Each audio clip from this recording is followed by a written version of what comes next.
नमस्कार मंडळी. तर आज आपण घरच्या घरी अगदी कुरकुरीत चविष्ट मसालेदार असे मंचुरियन बॉल्स कसे बनवायचे ते पाहणार आहोत.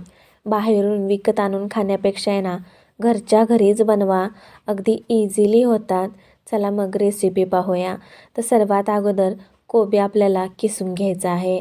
हवं तर तुम्ही बारीक असा कटसुद्धा करून घेऊ शकता. किसलेल्या कोबीला खूप जास्त पाणी सुटतं आणि जर का तुम्ही चिरून कोबी घेतली ना तर कमी पाणी सुटतं. तर इथे मी किसून घेतलेला आहे कोबी. तर साधारणतः 2 वाटी कोबी किसून झालेला आहे. एक मोठं भांडं घेतलेलं आहे, त्यामध्ये 2 वाटी किसलेली कोबी, त्याचबरोबर थोडीशी हिरव्या मिरचीचे काप टाकलेले आहेत, खूप सारी कोथिंबीर चिरून टाकलेली आहे, आलं लसूण पेस्ट, मिरी पावडर आणि लाल तिखट. आता यामध्ये टाकूया सोया सॉस आणि रेड चिली सॉस 1 चमचा, सोबतच चवीनुसार मीठसुद्धा टाकून घेतलेलं आहे. आता सर्वात शेवटी यामध्ये टाकायचं आहे अर्धी वाटीने मैदा, त्याचबरोबर अर्धी वाटी कॉर्नफ्लॉर. तर आहे ना, ह्या दोन्हीचं जे प्रमाण आहे ना ते सेम घ्यायचं आहे बरं का.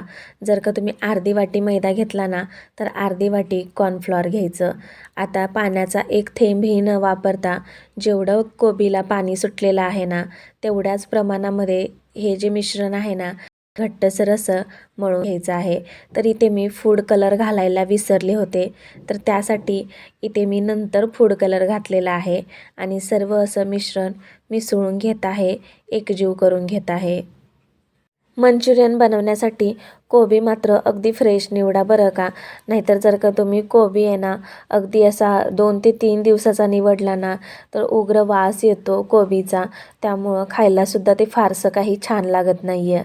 त्यामुळं फ्रेशच कोबी घ्या आणि मंचुरियन बनवा. हे मिश्रण आहे ना खूप काहीसं पातळसुद्धा करू नका. तर मिश्रण आहे ना मळून झालेलं आहे, तरी मला आणखीन थोडंसं आहे ना असं पातळच वाटतं आहे. यासाठी मी 2 चमचे मैदा आणि 2 चमचे आहे ना कॉर्नफ्लॉरचा वापर करणार आहे. परत एकदा हे जे मिश्रण आहे ना ते मिसळून घेऊया, एकत्रित करून घेऊया. मळल्यानंतर ना असा एक गोळा तयार झाल्यासारखा होतो मिश्रणाचा. आता व्हिडिओमध्ये तुम्हाला दिसतच असेल. तर हे जे मिश्रण आहे ना ते मंचुरियन बनवण्यासाठी परफेक्ट असं तयार आहे.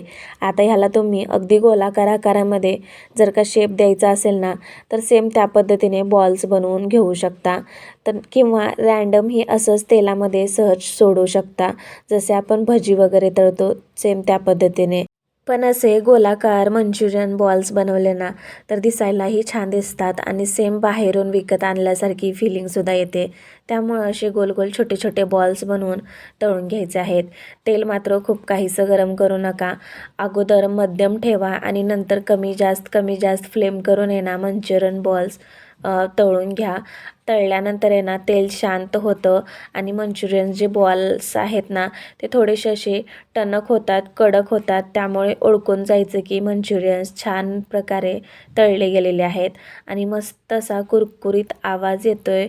हे मंचुरियन बॉल्स आहे ना असं जरी खाल्लं तरी चालतं किंवा ह्याची ग्रेव्ही बनवून तुम्हीही एन्जॉय करू शकता. रेसिपी कशी वाटली मला नक्की कमेंट्स करून सांगा. आवडल्यास एक लाईक नक्की करा आणि तुम्हीसुद्धा ह्या पद्धतीने नक्की करून बघा.